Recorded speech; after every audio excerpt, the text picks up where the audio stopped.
I've always loved road trips. There's something peaceful about the open highway, the steady hum of tires on asphalt, and the occasional blink of distant lights. This time, though, something felt off. It was a simple route, one I'd driven dozens of times before. Yet that night, everything was different. It was around 11 p.m. The stretch of road I was on was completely empty. The radio crackled in and out, leaving me with nothing but static, so I turned it off and rolled down the window.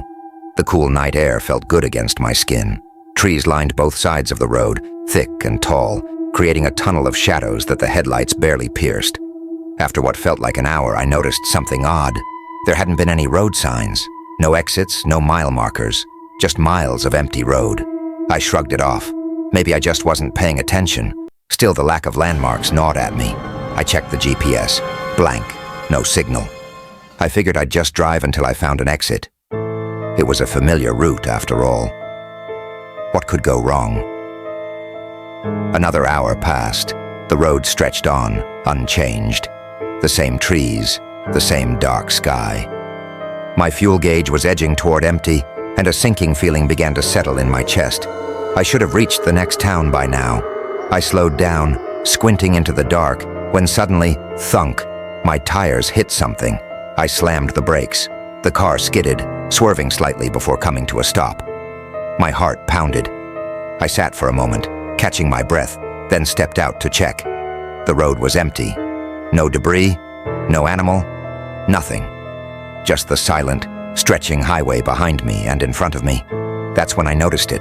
The air felt different, heavy. I could hear the trees creaking, the wind sighing through the branches, but the sound was distant, like I was hearing it through water. I turned to get back in the car, but as I did, something caught my eye. A figure in the distance, standing in the middle of the road. It was too far away to make out clearly, just a shadow in the headlights. But it was there, unmoving, watching. My skin prickled with unease. I quickly jumped back into the car and locked the doors. I floored the gas, speeding past where the figure had stood. But as I drove, I glanced in the rearview mirror. The figure hadn't moved. It was still there, standing in the same spot, getting smaller as I sped away. But something was wrong with the reflection. The figure wasn't shrinking as fast as it should have. It was like it was still following me. I blinked, and suddenly, the figure was closer, much closer.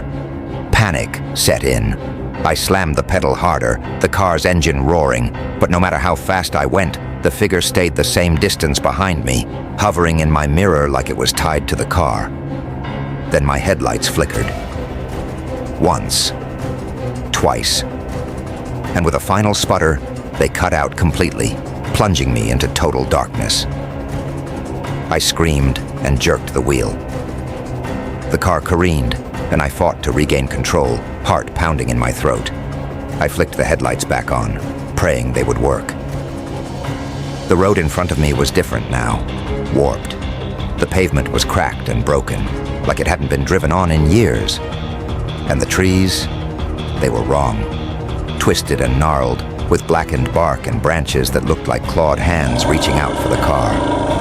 I slowed, but the figure was gone. No sign of it. My heart still hammered in my chest, but there was no choice. I had to keep moving. Then I saw it. The same figure, standing in the middle of the road again. Only now it was closer. I slammed on the brakes, but this time the figure moved, walking toward the car slowly, deliberately. It was wearing a long coat, but its face, I couldn't see it. It was like the shadows clung to it, a black void where its features should have been. I reversed, tires screeching, but the figure just kept walking toward me. I whipped the car around and sped down the road in the opposite direction, but as I glanced in the mirror, my blood ran cold. The figure was ahead of me now, somehow standing in the distance, waiting. The car began to slow. My fuel gauge was nearly empty, and the road stretched on endlessly. No exits, no towns, no other cars. Just me, the figure, and the twisted, endless road. And then the car died. The engine sputtered, the lights flickered once more, and the car rolled to a stop. The only sound was my shallow breathing, and the pounding of my heart. I looked up. The figure was now standing just feet from the car, right outside the driver's window. Slowly, I turned my head to face it, breath caught in my throat. It was bent slightly, its face just inches from the glass. The last thing I saw before the world went black was the glass cracking under the weight of its shadowed hand.